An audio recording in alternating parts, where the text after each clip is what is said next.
Phone tapping కేసులో 4వ రోజు ప్రభాకర్ రావును సిట్ అధికారులు విచారిస్తున్నారు.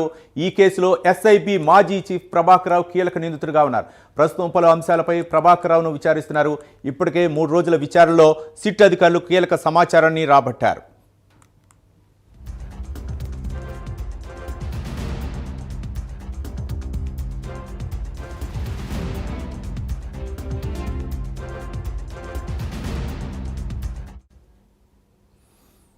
ఎస్ఐబి చీఫ్ ప్రభాకర్ రావుని 3వ రోజు కూడా పోలీసులు అయితే విచారిస్తున్నారు. మొత్తానికి ఈ విచారణలో అయితే మాత్రం కీలక ఆ విషయాలను అయితే రాబట్టినట్టు తెలిసింది. దీనిపై మరింత సమాచారం మా కరెస్పాండెంట్ కుమార్ అందిస్తారు. కుమార్. Thank you Ravi. తెలంగాణలో సంచలనం సృష్టించిన ఫోన్ ట్యాపింగ్ కేసులోని ఈ రోజు 4వ రోజు ఎస్ఐబి మాజీ చీఫ్ ప్రభాకర్ రావు విచారణ అయితే కొనసాగుతుంది.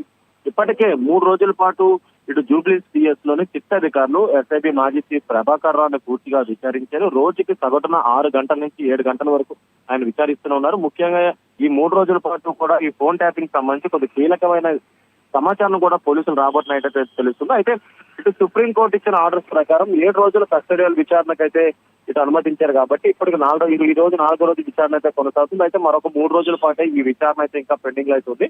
ముఖ్యంగా ఇప్పటి వరకు కూడా ఇటు హార్డ్ డిస్క్లకు సంబంధించి చాలా విచారణ జరిగింది. అయితే దీనికి సంబంధించి చాలా సమాచారం కూడా సేకరించినట్లయితే తెలుస్తుంది. ముఖ్యంగా 26 హార్డ్ డిస్కులు ధ్వంసం చేసినట్లయితే అధికారులు గుర్తించారు. అందులో 7 హార్డ్ డిస్క్లు రీప్లేస్ చేయడంపై కూడా పూర్తిగా విచారించారు.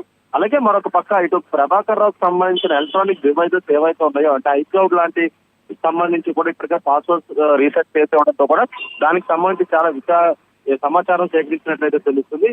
అలాగే మరొక పక్క ఫోన్ ట్యాపింగ్ కి సంబంధించి అంటే ఎస్ఐబి మాజీ చీఫ్ ప్రభాకర్ రావు ఇటు ఎస్ఐబికి చీఫ్ గా ఉన్నారు కాబట్టి అతనికి ఎవరు ఈ ఆర్డర్స్ ఇచ్చారన్న దానిపై ఇంకా విచారణ అయితే కొనసాగుతుంది. ఇప్పటికే గతంలో ప్రభాకర్ రావును విచారించిన సమయంలో కూడా ఈ ఐక్లౌడ్ పాస్వర్డ్ ఇవ్వకపోవడం, అలాగే పాత ఫోన్లు రీసెట్ చేసి ఇవ్వడం ఇలాంటివి చేశారు కాబట్టి అప్పుడు సమాచారం అయితే సేకరించాలి. అయితే సుప్రీంకోర్టు ఇచ్చిన ఆర్డర్స్ ప్రకారం ఇప్పుడు ఏదైతే ఈ విచారణలో చాలా కీలకమైన అంశాలు బయటకు వచ్చే అవకాశం అయితే ఉంది.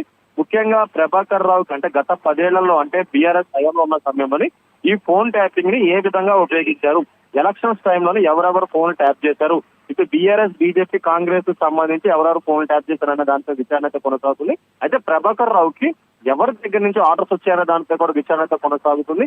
ముఖ్యంగా బీఆర్ఎస్ లో అగ్రనేతలు ఎవరైనా ఇటు ఎస్ఐబికి సంబంధించి ఆ ఫోన్ ట్యాపింగ్ చేయమని ఎవరు చెప్పారన్న దానిపై కూడా విచారణతో కొనసాగుతుంది. అయితే మరొక 3 రోజుల పాటు విచారణ కొనసాగితే ప్రభాకర్ రావు కనుక ఖచ్చితంగా ఇన్ఫర్మేషన్ ఇస్తే గనక ఇటు రాజకీయంగా ప్రకంపనలు సృష్టించే అవకాశం అవుతుంది. ఇప్పటికే ఫోన్ ట్యాపింగ్ కేసు గత సంవత్సరాల నుంచి కూడా పూర్తిగా విచారణతో కొనసాగుతుంది. సుదీర్ఘ విచారణలో కూడా చాలా కీలక సమాచారం పోలీసులు రాబట్టారు. అయితే వీటన్నిటికీ మెయిన్ ముఖ్యదారుడిగా ప్రభాకర్ రావు ఉన్నారు కాబట్టి ఇక ప్రభాకర్ రావును అయితే ప్రస్తుతం విచారిస్తారు. మరొక 3 రోజుల పాటు విచారిస్తే ఈ కేసులో కీలకంగా వీళ్ళకి ఎవరు ఈ ఫోన్ ట్యాపింగ్ చేయమని ఇచ్చారు అనే దానిపై ఒక స్పష్టత వచ్చే అవకాశం అవుతుంది.